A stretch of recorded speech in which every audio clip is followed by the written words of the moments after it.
Kirsten Anderson worked as a staffer for the Iowa Senate GOP, and in the office that she worked in, the as they call it, locker room talk got so bad that she and others tried to resolve the situation, tried to change the culture there, and the situation did change. She was fired. Now, that's her account, to be fair. The state attorneys defending the case don't dispute all of her accounts of lewd behavior in the office, but contend she was fired after months of problems with the quality of her work, which I believe they cut and pasted from some of Fox News' explanations as to why they let some of their women go. But anyway, let's get into some of what she alleges took place, some of the quotes that she heard, because this stuff gets interesting, a little bit funny, and a little bit rough. She said that conversation and jokes were always free-flowing. That sounds fun. By itself, sounds fine. No problem. Anderson said that she was friends with senior analyst Jim Friedrich, but she and other women were bothered by taunts and teasing from him about their sex lives and other lewd and racially insensitive topics. So, man, he's really fitting everything in there, geez. Yeah, it's starting to be problematic here. A little bit. Yeah, I mean, the racially insensitive stuff, God knows where that's gonna go. And asking about your personal sex life, no, that's out of bounds. Taunting you about your sex life. Yeah, further out of bounds, clearly out of bounds, but let's get to the more details. Okay, she says, sometimes we would even yell, I mean really yell at him to stop. It got to the point where we would even yell, how would you like it if we said these things to you? And his reply was either laughter or, I don't care, you can say whatever you want to me, which I knew before reading it would be his response. Yeah. Because that would be most men's response in this case, because men think in a particular way, I guess. Yeah, it's the least effective thing you could do to a person who's either sexually harassing you or taunting you in some other way like that. Well, how would you like it if I did it to you? That's all he wants. That's literally the only thing that he wants. He's basically saying, please talk about my sex life. He wants it so bad that he's willing to risk a sexual harassment lawsuit to get it. Yeah. So that's not very effective, but yes. Now there is more. Yes. Anderson recalled one incident in which Friedrich showed her a naked picture of reality TV star Kim Kardashian on his work computer and asked her what she thought. She doesn't actually say what she thought. At other times, Friedrich would announce a quote hot chick report and summon staff in the office to look at women walking by outside his window. Which, okay, so he says hot chick alert. It's a little bit weird for a grown man to say that. Theoretically, people go to the window, okay, that's a little bit weird, but he's summoning people to the window, it says, to look at hot chicks walking by. That's a little weird. Okay, so let me tell you the things that I think are acceptable. And there will be more, by the way. Yeah, so if you worked on Pop Trigger on the TYT network and your job was to cover entertainment news, looking at naked pictures of Kim Kardashian are completely within your work context. It's a responsibility of yours. You have to. I think there's some point to be made that it's part of your job. That's what Brett told me. Yes, if you're working at some state political office, that has nothing to do with your job. No. And it is textbook sexual harassment to go around to women being like, look, check out this naked chick. Yeah, look everybody, naked chicks, right? So no, you can't do that. But still, I don't want to minimize it, but that's the least of his problems. Yeah.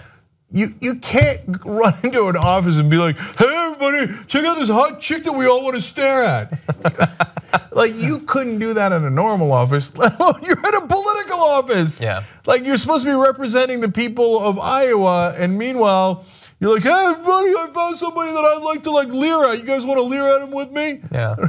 No, not acceptable. And I would say then even worse is directly taunting and teasing about their sex life and trying to get involved with it and talk to them about it.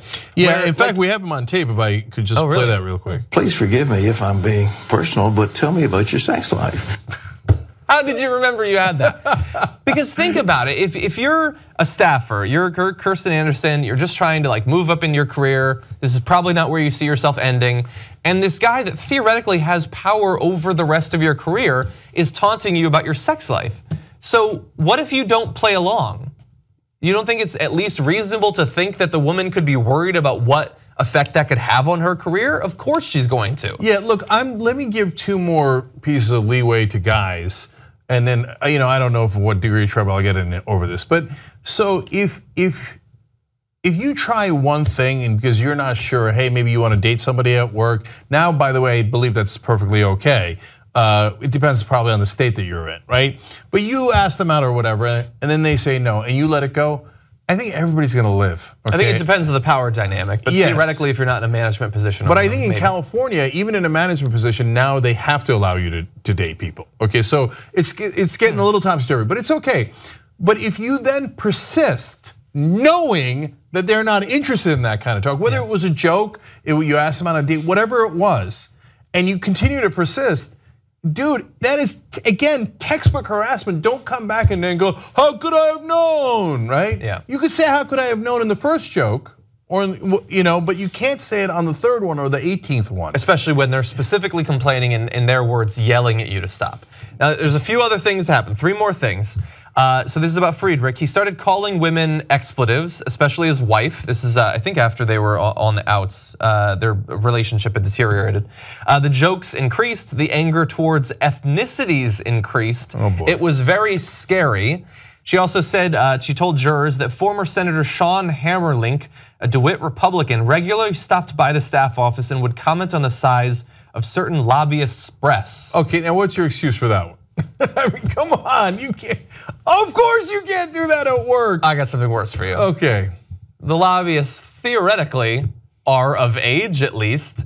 Hammerlink would make comments about the skirt lengths of Senate pages, juniors and seniors in high school who are hired to help legislators with daily tasks. I mean, there you're talking about, let's be generous, 17-year-old girls, maybe? So remember, these maybe are younger? Two different guys. Friedrich is the one throwing the C word around. Hammerlink is the one checking out the juniors and seniors in high school.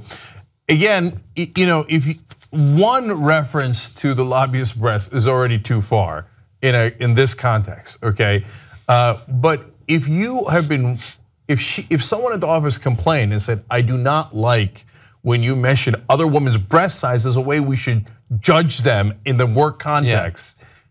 You're insane to continue to do that, and of course you're going to get sued, and you should. Yeah. So, and look, and one last bone to the guys. Look, nobody's trying to regulate your thoughts, and if you guys are, and if you got a friend at work, and you guys are at lunch somewhere else, and you're joking around, nobody's going to be PC cops and come and arrest you at Applebee's, okay?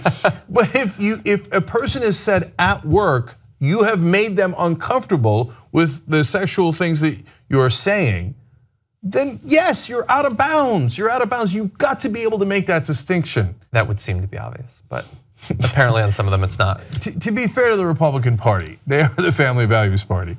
So they even value your daughters. If you like the Young Turks, you'll love Young Turks membership. TYTnetwork.com/join.